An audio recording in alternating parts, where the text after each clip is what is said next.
Hey everybody, what's going on? This is Sam from Historic Travels, wishing all of you a good day.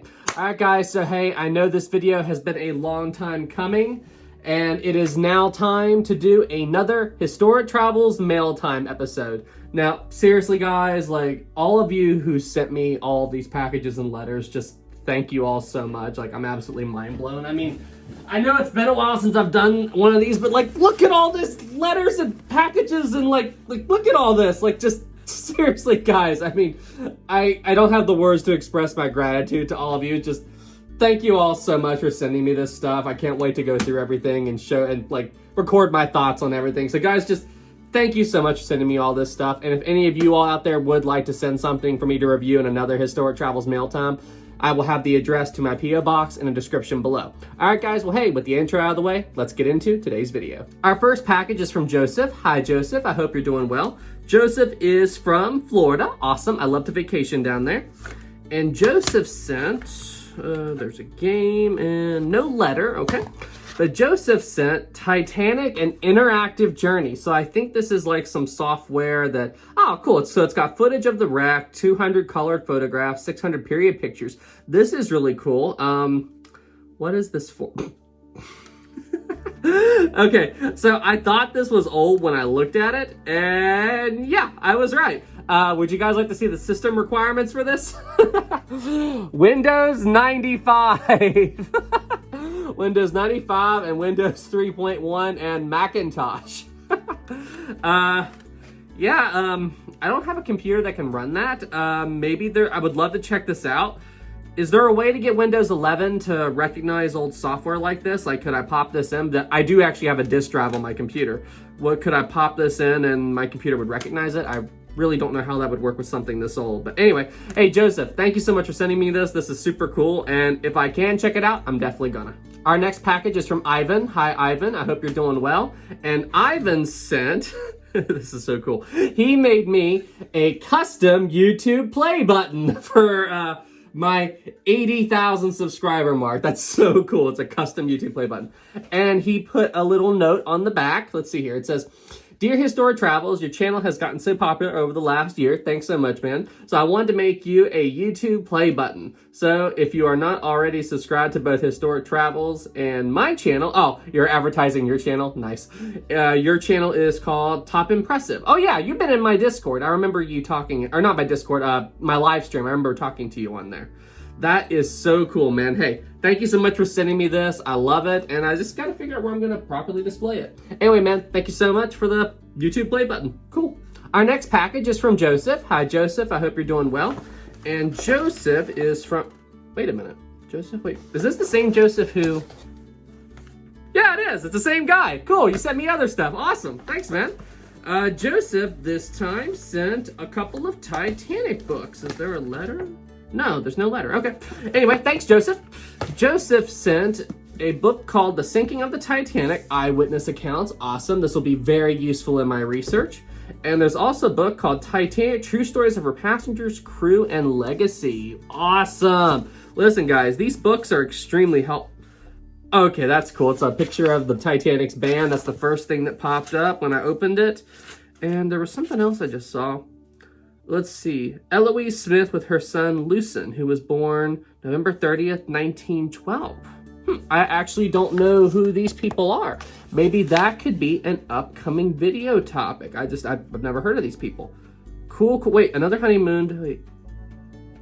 Holy, whoa. Okay, Mr. and Miss Lucen Smith, another honeymoon to end in disaster was that of a West Virginian. They're from my home. West Virginia couple, 24-year-old Lucen and 18-year-old Mary Eloise Smith, although there would be a happy ending, that is a temporary happy ending involving fellow first class. Okay, I'm doing a video on these. I am doing a video on these people. These people are from my home. This is so, like, seriously, what are the odds? I open up this book, I flip to it, and I find somebody. I was born in West Virginia, and I live in West Virginia, and these people are from my home. There were Titanic passengers from West Virginia. Okay, I'm doing a video on these. Like, listen, Joseph, thank you so much. I'm actually really excited about this. Cool. I need to figure out how to, I need like a bookmarker or something. Anyway, hey, thanks so much for sending me this, man. I cannot wait to do a video on these people. Thanks again. Our next package is from Joseph again, the same Joseph who did the other ones. And I didn't know this at the time, but Joseph was the one who sent one of my favorite things that I've ever received in a Mailtime to date. So, as I've talked about in my last streams, I am a Star Trek fan. And, like, so my P.O Box, okay, it's in a shopping mall, all right? And sometimes, like, just to check over everything before I leave the shopping mall is, like, when I get to my car, I just briefly go through everything, like, just to make sure everything's fine. And when I opened up this package and took a quick glance at it, I literally went, no way! Like, I mean, like, and there's a parking garage right beside the mall. That's where I left my car. And, like, I freaked out so much, my voice echoed through the parking garage and anything. So, as I've said before, I'm a big Star Trek fan. And Joseph actually, he sent me autographed pictures of all of these Star Trek characters. Like, that's Odo from Deep Space Nine. That's probably my favorite Star Trek. Dr. Phlox from Enterprise. Commander Tucker from Enterprise. Oh, it's the Doctor. I actually forget what he ended up making his real name. What's so funny, so this guy's a hologram in Voyager. And, like, one big plot to the whole series is he's trying to decide on a name. And he does pick a name in the very, very last episode. Was it Bob? I think it was Bob. But anyway, like, this is so cool. Oh, man, like, I gotta properly display these. And oh, hey, it's Tuvok, he's cool. I mean, it's just, all these are autographed. Neelix! He's got Neelix in here too, like, anyway. Seriously, Joseph, just, thanks so much, man. As I said, this is one of my favorite Mailtime gifts that I've ever received to date, so Joseph, just thanks, man. I really appreciate it. Our next package is from Liam. Hi, Liam. I hope you're doing well. And Liam sent me a Titanic coloring book. This is so cool. And, Liam is an artist, I see. So Liam went ahead and colored everything in. This is so cool. Like, just all these. I didn't even know they had Titanic coloring books. That's awesome.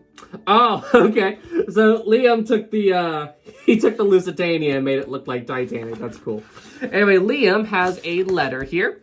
He says, hey, Sam, I love your videos. Thanks so much, man. Especially the Titanic Part 2 Heroes series. I love the video where Olympic tried to contact the Titanic with the other ships. I love the part when the Olympic told the other ships to stop transmitting so it could hear Titanic. Hearing the Morse code and voice was amazing. Thanks so much, man. I have this coloring book about the Titanic that my mom bought me, and I wanted to send it to you to show the cool pictures. I am 10 years old, and I am starting 5th grade this week. Man, that is just, like, seriously, it really makes me happy that so many of the next generation are into these old ships, which means, like, the story of these ships is going to carry on, you know, forever. I love it. I love it. Hey, Liam, that's so cool. You are a official young maritime historian, so keep up the good work. I learned a lot from you. My mom did too, and she said she likes how you explain things about history. I cannot wait to see more of your videos. Liam. Thanks so much, man. I super appreciate it, and I'll figure out a way to properly display this. Thanks so much for sending it to me, man. Our next letter is from Steve. Hi, Steve. I hope you're doing well. I've mentioned Steve several times in these Mailtime videos, and he has sent me some incredible pictures and just all these really cool things that are related to these famous shipwrecks. And Steve sent, number one, the card is amazing. The card is of the Queen Mary import. Like this, just the card alone is just, I mean, can you just imagine being these people back then and seeing these giant ships? I mean, it's amazing. And he sent me this time some more really cool postcards. So this is a postcard showing, like, people getting seasick at sea and everything. That's so cool. And this is another postcard of the SS United States. This is also really cool. And Steve, like, usually, like, these are, I think these may be original. Hang on, let me see. Oh. Holy. This card is from 1924. Like, look, there's the postmark. There's the postmark, 1924. Like, just the condition of these. When's the United States one? 1959. 1959. Just, this, seriously, Steve, just, thanks so much, man. I mean, this, no words. I have no words to express my gratitude. So just, thanks so much, Steve. I absolutely love these. I'm going to take care of them. And yeah, just thanks a lot, man. I really appreciate it. Oh, and oh yeah, I also almost forgot. Steve said, oh, these are for my birthday. Have I had this that long? Anyway, Steve says, happy birthday, Steve. Just, Steve, thank you for the birthday wishes. Thank you for the postcards, and I really appreciate it, man. Just thank you. Our next letter is from Taylor. Hi, Taylor. Hope you're doing well. And Taylor sent a letter, and is this real? Is this real? It's a postcard of it's either the Lusitania or the Mauritania, and judging by how many Calvents are on, I'd say it's the Mauritania. Seriously? This postcard, it's postmarked 1911. This postcard is marked 1911. This postcard was made before the Titanic sank. Holy, Taylor, seriously, this is amazing. Double check me, Taylor, if you're watching this video, let me know in the comments below. I'm fairly certain this is the Mauritania. If it's the Lusitania, let me know, but just double check me, but I'm fairly certain it's Mauritania. What do you have to say? Hello, my name is Taylor, and I am 20 years old, and I am from Washington. Awesome. I randomly found your channel when it popped in my recommended. Ever since then, I have been enjoying your informative and awesome videos. Thanks so much, man. I enjoy history, specifically World War II aviation, and now a growing interest in maritime history because of your videos. That's awesome. Thanks. I had purchased my own copy of On a Sea of Glass. Awesome. And thank you for bringing history alive and educational to those who might not share some of the passion for history. Wait, let me read that again. Thank you for bringing history alive and education to those who might not share the same passion for history as we do. Oh, cool. Thank you so much, man. I get what you mean. Like, thank you for bringing history to those who haven't researched it and everything as much as us. That's so cool. Taylor, just seriously, just thank you. These cards are, I mean, I never dreamed that I would have real postcards of these, like from the time period where these ships were sailing and stuff. This is just so cool. I don't have words to express my gratitude. Taylor, thank you. Our next package is from Dan. Hi, Dan. I hope you're doing well. And Dan sent a couple of Titanic books. This is so cool.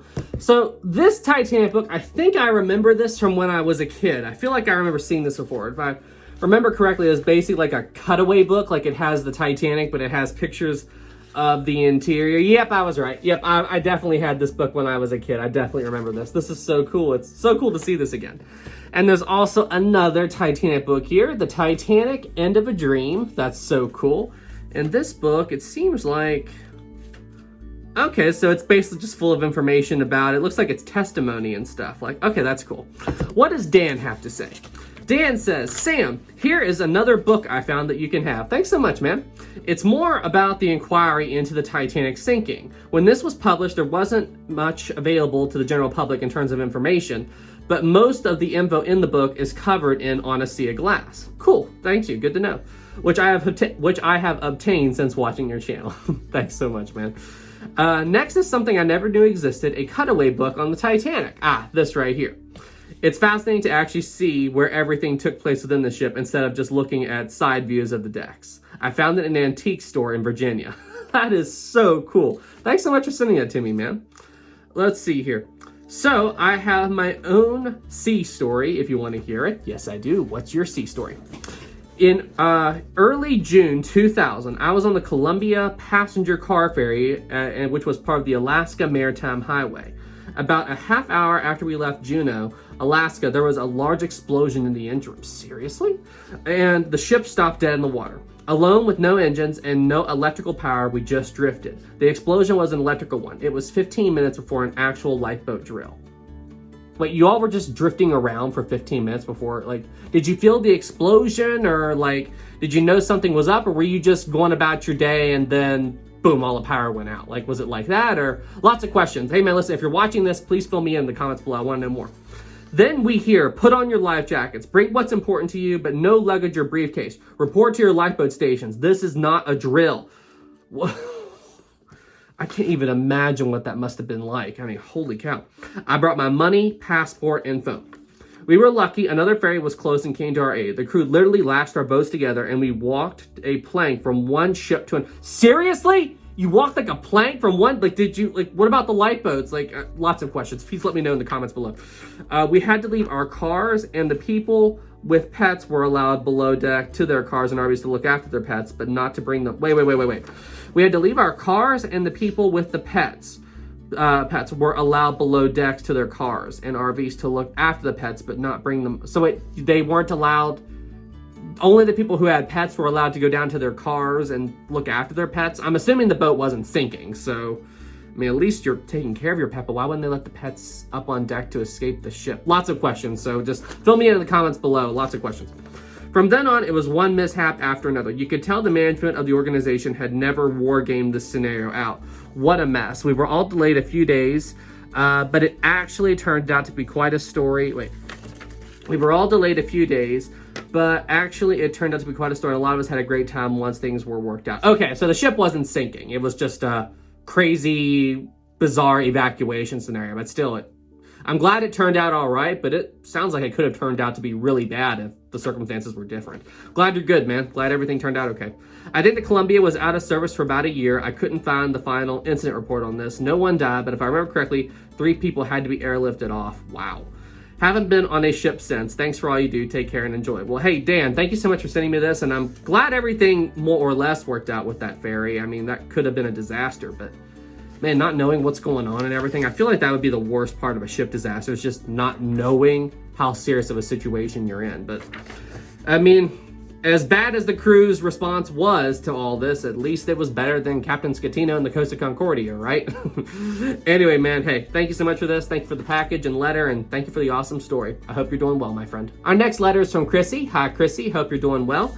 And Chrissy says, Dear Sam, I wanted to drop you a line and tell you how much I appreciate your YouTube channel. I enjoy your takes on Titanic and all those great ocean liners, and your videos are very well researched. Thanks so much, man.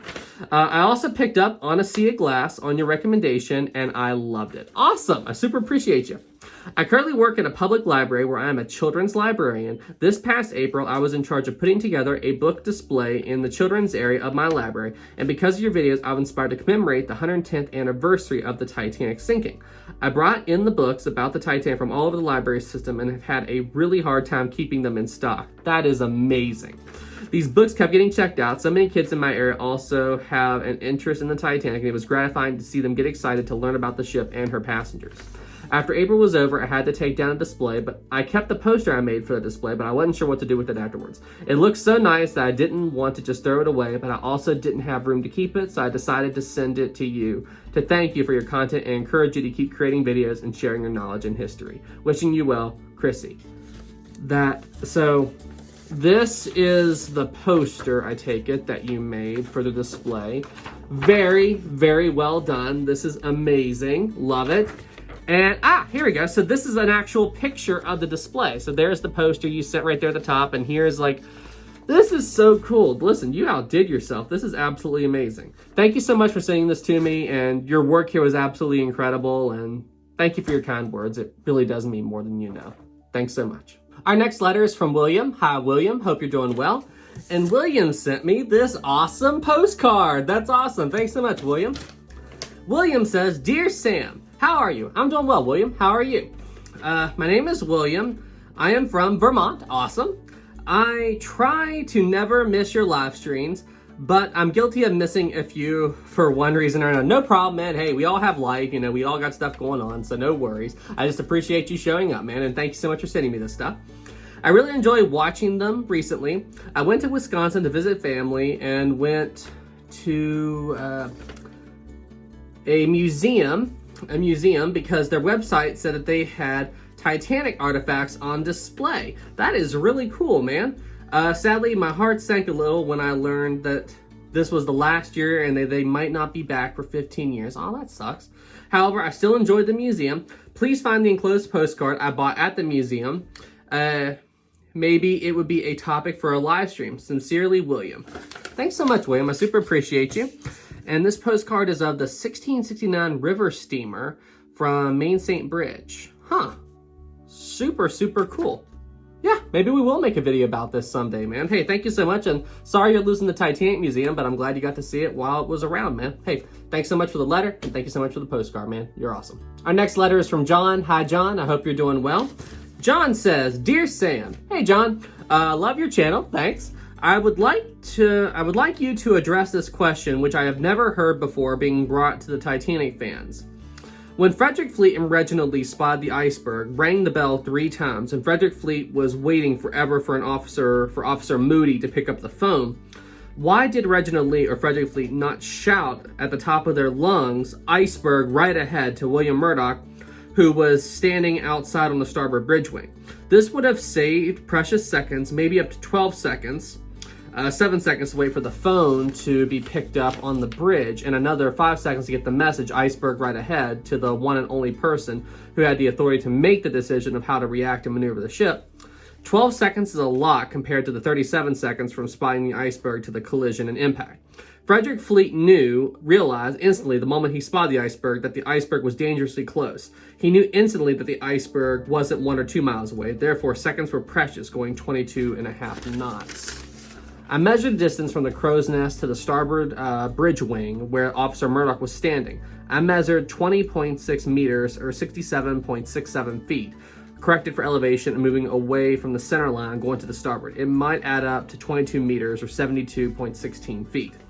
Please remember that the message iceberg right ahead being shouted to save time would have traveled with the wind downstream as the ship was doing 22.5 knots or so.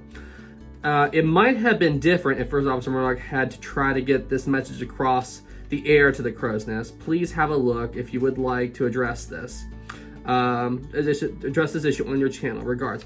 Well, I mean, just thinking off the top of my head here, I would have probably thought with the ship moving that fast that the wind would have made it very difficult to shout down to the bridge. I mean, even with you saying the wind and the sound going with the wind, maybe, but I mean, with something that loud, like, because I mean, you gotta think they're high up in the ship, and you know, the ship's moving very fast, so there's constant wind blasting up there and everything.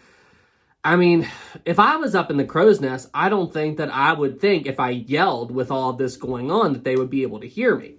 But here's something else that came up recently. Is basically when they were questioning, I think it was Frederick Fleet, it might have been Reginald, I can't remember exactly, but anyway, they said, Frederick Fleet, or one of them said that by the time they got the call down to the bridge and let them know, hey, there's an iceberg right ahead, they said that the ship was already turning by the time that they got the message out. You see, due to the cold water mirage effect that was going on that night, it would have been easier for Murdoch to see the berg than Fleet or Lee up in the crow's nest. It's just how the cold water mirage plays with the horizon and all that stuff. So it would have been easier for Murdoch to see it. So honestly, I think the Titanic was already turning as Frederick Fleet and Reginald Lee called down to the bridge. I think that Murdoch had already seen the berg and was already taking steps, but they just didn't have enough time. Even with by the time that Murdoch saw it, you know, they had already lost a few precious seconds and they were just too close. And another thing, that 37-second thing, that's just an estimate on how long they had to turn the Titanic from the iceberg when it was seen, because we really don't know exactly how much time went by from when Titanic's crew saw the berg to when the ship started to turn. That 37 seconds came from tests done with the Olympic to test how the Olympic would handle a similar situation. So honestly, we don't know for certain how long they had when they saw the berg to that moment, but it does look like that Murdoch saw the berg before Fleet and Lee did, and he was already trying to turn the ship as they called the bridge. Our next package is from Doug. Hi, Doug. Hope you're doing well. Doug says, enjoy your channel. Thought you might enjoy this, Doug. Cool. Thanks, Doug. And Doug sent a Titanic book. Report on the loss of the SS Titanic. This is so cool.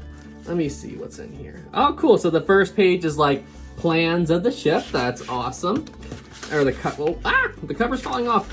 You guys didn't see that. You guys did not see that. But, okay. So let's see. Reports, documentation. Oh, cool. So these are like official documents and like information about the ship and the wreck and everything, like the sinking. Super, super cool. It's got charts and all kinds of stuff in it. Doug, thank you so much for this. I'm definitely going to check it out, and this will help in my Titanic research. Doug, thanks for the book, and thanks again, man. Our next package is from Jeremy. Hi, Jeremy. I hope you're doing well. Jeremy says, hello, Sam. I hope you're doing well. I'm doing well, Jeremy. How are you? I've loved seeing your channel grow and all of your hard work. This is my first time mailing in. Awesome. I've included a print of a drawing I did of the Titanic. I used 4H-8B graphite pencil originally on 11 by 14 paper. Drawing has been a hobby that I've come in and out of throughout my lifetime. I've started studying drawing more intensely when I was midway through high school. That's awesome, man. Congrats. I hope you enjoy the print and I look forward to your future content. Keep up the good work, Jeremy. And, oh man, Jeremy, I hate to tell you this, but it's like it got, the frame got tore up in the shipping. It's like it broke apart. Sorry to hear that. So yeah, like the frame busted during shipping. But your drawing is in perfect condition. This is absolutely incredible. Seriously, Jeremy, you've got a gift, my friend. This is amazing. This is absolutely amazing. It's the picture of the Titanic leaving Southampton. Seriously, man, you've got a gift. This is really, really cool, and thank you so much for sending this to me. I wish the frame would have made it, but hey, the drawing made it. Jeremy, awesome work, man. You definitely have a talent. Keep up the hard work, and yeah, I think you are going to be a great artist someday. Oh, what do I mean? You are already a great artist, so hey, just keep up the good work, my friend. And last, but certainly not least, is a package from... as soon as I find where it was from... Oh, there it is. Package is from Catherine. Hi, Catherine. Thank you so much for sending this to me. And Catherine is from Staten Island. Wow, that's awesome. And Catherine has sent some cool stuff. Catherine has sent what looks like a National Geographic Titanic book. Awesome. There's a letter and a... Oh, that's cool. It's a reprint of a newspaper that was aired about the sinking of the Titanic. That is super, super cool. I do not have this one. I do have a Titanic newspaper, but I don't have this one. And let's see what Catherine has to say. Catherine says, Dear Sam, I had these two items for many years, so I decided that I would pass them down to someone who would appreciate them. Awesome, thank you. The first is a copy of a newspaper from England printed when the Titanic sank. The second one is a National Geographic magazine from 1986 with some of the first photos of the wreck from the seafloor. That is incredible. 1986? This book is in incredible condition for being that old. December 1986. Look at that right there. That is so cool. And look at that car on the back. Yeah, that screams 80s. Wow. Wow. Wow, look at that. Look at that. That is a really cool, like, this is in great condition. And look, the wreck still has the, it still has the crow's nest on it. This is before the crow's nest fell off. That is really, really cool. Man, Catherine, thank you so much for sending this to me. This is absolutely incredible. I'm gonna treasure these. Thank you, thank you, thank you. And there's also another card in here. It says Sam, okay. And the card, aw, that looks a little bit like Rosie. That's cute. The card says, Sam, I hope you like what I sent you and that you don't already have them. I do not, so thank you so much for that. Is there any? Oh, yep. I thought I saw something else. Don't already have them. I do not, so thank you so much for sending this to me. My daughter is trying to build her YouTube channel and is very serious about it and her work on it. To Sam, I thought this dog reminded me of Rosie. Oh, okay. Please don't forget to like and subscribe to Chop Skull Theater. I like how you, yeah. Okay, a little bit of little channel promotion right there. I love it. So yes, do not forget to like and subscribe to Chop Skull Theater. And they even sent me a card that says Chop Skull Theater. I will check out your channel as soon as I'm done working on this video. That is awesome. And yeah, cool. Hey, good luck on your YouTube channel. And thank you so much for sending me all this cool stuff. This was really cool. Thanks so much. All right, everybody. Well, hey, that concludes this episode of Historic Travels Mail Time. To everybody who sent me something in this video, thank you all so much for everything. I mean, as I've said 1,000 times before, I can't express in the words how much gratitude I feel for all of you all wanting to send me this stuff. It really does mean the world to me, and just thank you all so much for all the support. I couldn't do it without you. And if any of you all out there would like to send something for me to review in my next Historic Travels Mailtime video, I will include the address to my P.O Box in the description below. All right, everybody. Well, hey, thank you all so much for watching, and I will see you in the next one. Have a great day, everybody.